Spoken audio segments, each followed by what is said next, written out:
बिस्मिल्लाहिर्रहमानिर्रहीम। आइए इन solutions MCQs के सॉल्यूशंस को देखते हैं। पहले जरा मालूम करते हैं कि आपने क्या करेक्ट किया। पहला,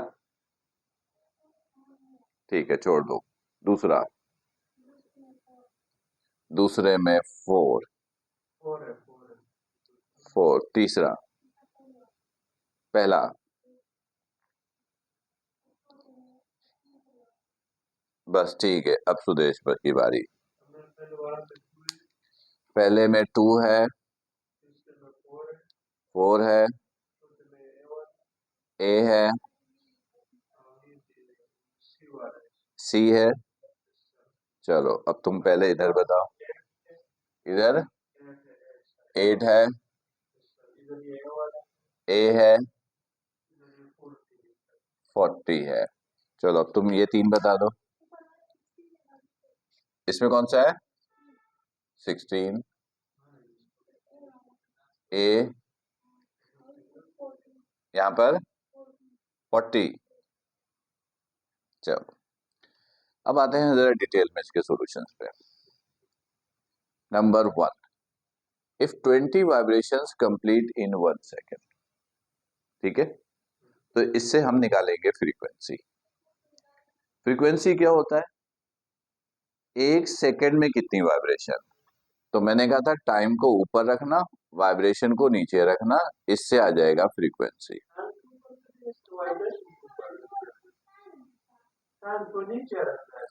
अच्छा, रिवर्स करना है, ठीक है।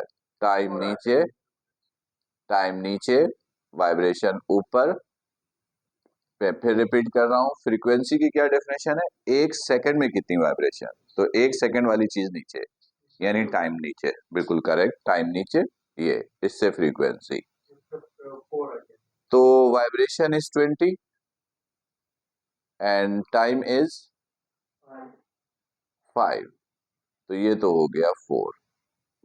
ठीक, क्या हो गया? 4। आंसर फिर किसी का सही नहीं है शायद। वेलोसिटी इज, ये वेलोसिटी गिवन है v 2 मीटर पर सेकेंड। तो फॉर्मूला होता है v is equal to f lambda. v कितना है?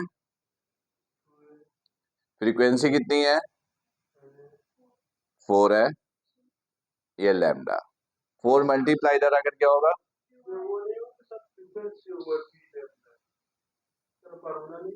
वही वाला तो है, v ओवर लैम्डा, ये है ना। Frequency is equal to v over lambda, वही तो है, ये वही तो है। ये देखो, लैम्डा इधर डिवाइड, इधर आके मल्टीप्लाई, तो v is equal to f lambda. सही है। तो अब ये लैम्डा हो गया 2 डिवाइडेड बाई 4, यानी के 0.5। 0.5 ऑप्शन में नहीं था। चलो ठीक है। अच्छा, जब मैंने इसको ओरल सॉल्व किया था तो मैंने इसको रिवर्स कर दिया था, इसलिए ये ऑप्शन उससे दिया था मैंने। हाँ, खैर। तो करेक्ट आंसर इज 0.5।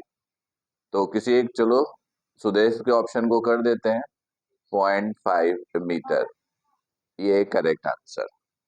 ठीक है, ओके, नेक्स्ट नेक्स्ट नेक्स्ट। देखो, बीट्स में मैंने आपको बताया था कि 2 वेव्स मिलती हैं जिनकी फ्रीक्वेंसी में हल्का सा फर्क होता है। और फिर याद है मैंने कहा था मैक्सिमम फर्क कितना होना चाहिए? 7 हर्ट्ज। इससे ज्यादा का फर्क नहीं होना चाहिए इंसान की मशीन के लिए, ह्यूमन एयर के लिए। बीट्स की फ्रीक्वेंसी 7 हर्ट्ज होती है। उसमें मैंने आपको बताया था कि जब दो फ्रीक्वेंसी गिवन हो तो उन दोनों की फ्रीक्वेंसी में जो डिफरेंस होता है ना, वही बीट की फ्रीक्वेंसी होती है। जो दो फ्रीक्वेंसी गिवन होती है उसी का जो डिफरेंस है वही बीट्स की फ्रीक्वेंसी है, और जो ज्यादा 7 होता है। यहां पर एक है 40 और एक है 44,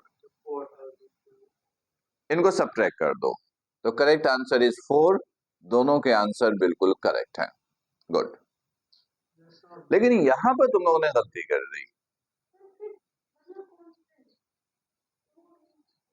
दो ट्यूनिंग फॉर्क था, यही इसी जैसा सवाल था। दो ट्यूनिंग फॉर्क था, यहाँ बीट्स की फ्रीक्वेंसी गिवन है 3 बीट्स पर सेकंड, का मतलब है ये फ्रीक्वेंसी ऑफ बीट्स है। एफ बी लिखा था हम लोगों ने, याद करो। इसको आप 3 हर्ट्ज भी लिख सकते हो। अब तो तुमने दे दिया है आंसर। अच्छा तुमने बी वाला बताया है, बी वाला भी गलत है। सी वाला सही है। राइट। सुनो, ये बीट्स की फ्रीक्वेंसी है और उसमें से एक ट्यूनिंग फॉर्क की फ्रीक्वेंसी गिवन है 70 हर्ट्ज, तो इसको हमने F1 कर दिया। दूसरी की फ्रीक्वेंसी पूछी है और वहां पर मैंने ये पॉइंट आउट किया था कि ऐसा भी हो सकता है, और ऐसा करने की सूरत में आप ये फॉर्मूला यूज करते F1 प्लस माइनस FB, एक मर्तबा प्लस और एक मर्तबा माइनस। तो ये है 70, एक दफा इसको प्लस किया तो 73, एक दफा माइनस किया तो 67। तो ये बिल्कुल करेक्ट आंसर है। ठीक। अच्छा, ये दोनों के आंसर करेक्ट नजर आ रहे हैं। देखो, if time period of simple pendulum increases 3 times, तो लेंथ पूछा है, तो इसका तो एक सिंपल फॉर्मेट दिया हुआ है, बस फॉर्मूला ढूंढो। पेंडुलम के टाइम पीरियड का ये फॉर्मूला होता है T is equal to 2 pi root L over G।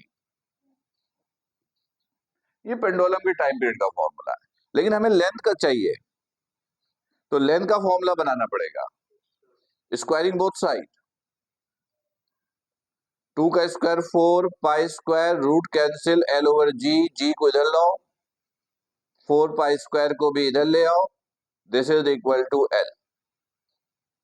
अब जो चेंजेस की गई है वो चेंजेस पुट करो। टाइम पीरियड को 3 टाइम्स इंक्रीज किया गया, तो टाइम पीरियड की जगह लिख दिया 3T, और एक्चुअल वैल्यू को सारी कैंसिल कर दो।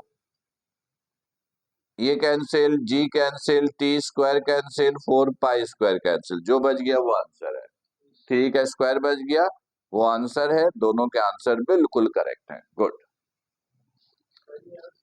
हाँ, ये आंसर बिल्कुल दोनों के करेक्ट। अब देखते हैं यहां पर, ये वाला ऊपर वाला बड़ा कॉन्सेप्चुअल था। रेड किसने मार्क करवाया? गुड, लग रहा है। हाँ, मैं फिर लॉजिक समझाता हूं। If 4 kg object executes simple harmonic motion in mass spring system and its time period is 2 seconds. Mass spring system के लिए टाइम पीरियड का फॉर्मूला ये है T is equal to 2 pi root M over K। बताया था, बताया था। ठीक है।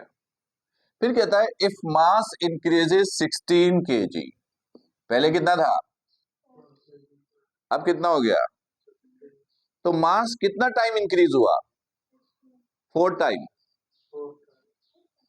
पहले था 4 kg, अब हो गया 16 kg, तो कितना टाइम इंक्रीज हो गया।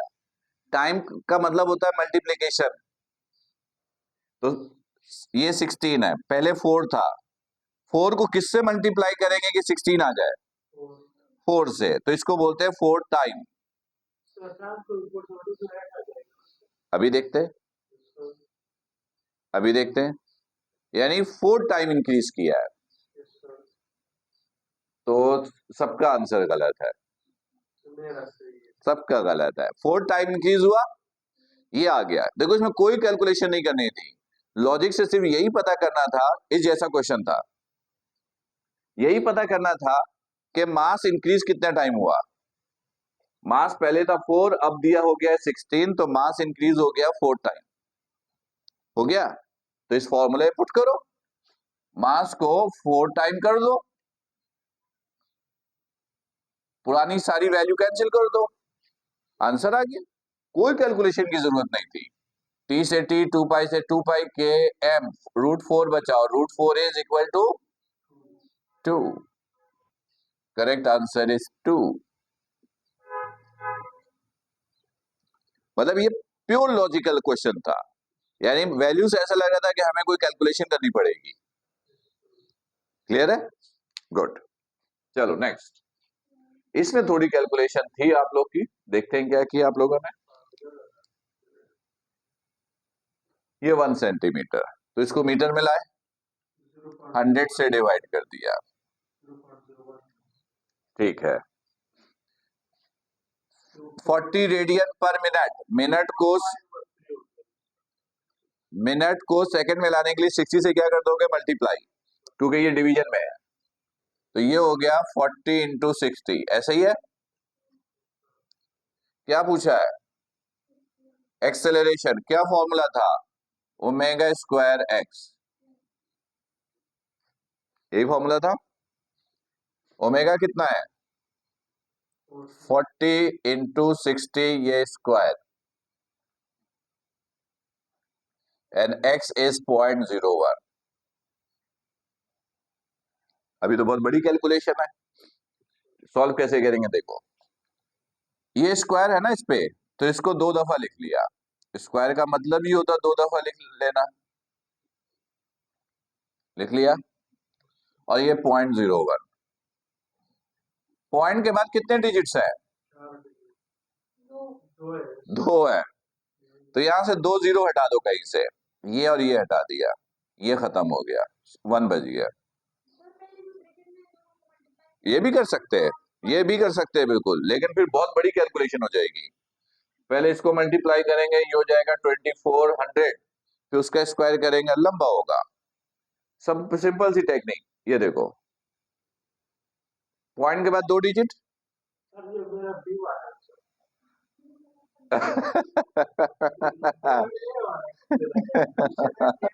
अब ये देखो, 6 मल्टीप्लाई बाय 4 कितना हो गया? 24।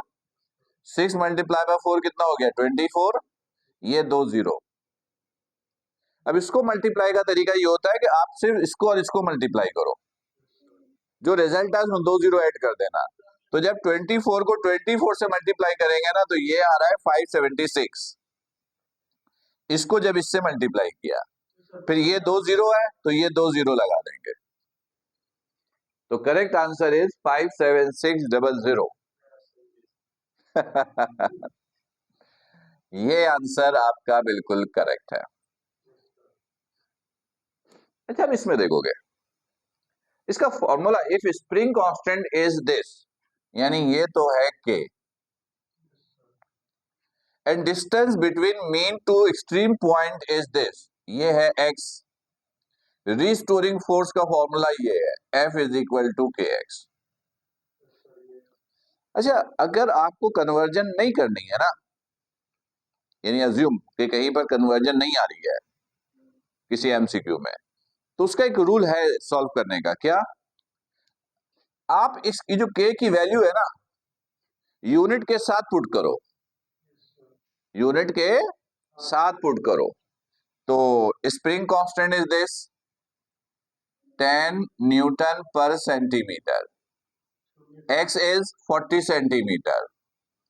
ये देखो, सेंटीमीटर से सेंटीमीटर कैंसिल, तो answer is 40 multiply by 10, 400। This is Newton, यानी 400 न्यूटन इज करेक्ट, और आंसर सबके हो गए गलत। This is correct answer, right? ठीक है, चलिए अगले सेगमेंट की तरफ आते हैं।